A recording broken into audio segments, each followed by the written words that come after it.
Dagdag benepisyo para sa mga PWD ang tututukan ni Attorney Angelo de Alban.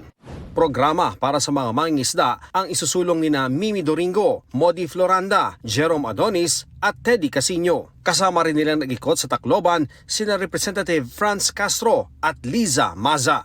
Nag-motorcade at dumalo sa rally sa CDO at Misamis Oriental si Senator Bongo.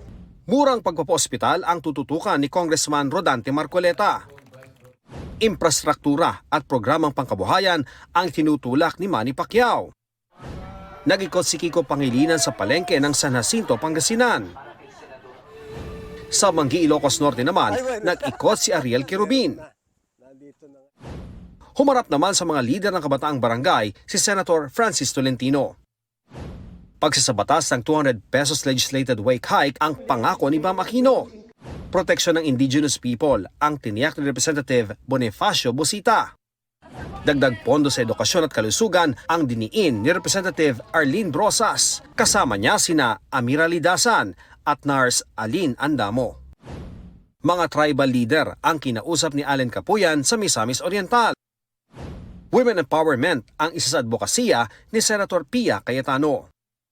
Giniit ni David De Angelo ang paglaban sa political dynasty sa isang forum. Kasama niya si Attorney Luke Espiritu at Roberto Balyon. Patuloy naming sinusundan ang kampanya ng mga tumatakbong senador sa eleksyon 2025. Ito ang unang balita. Ian Cruz para sa GMA Integrated News. Igan, mauna ka sa mga balita, mag-subscribe na sa GMA Integrated News sa YouTube para sa iba't ibang ulat sa ating bansa.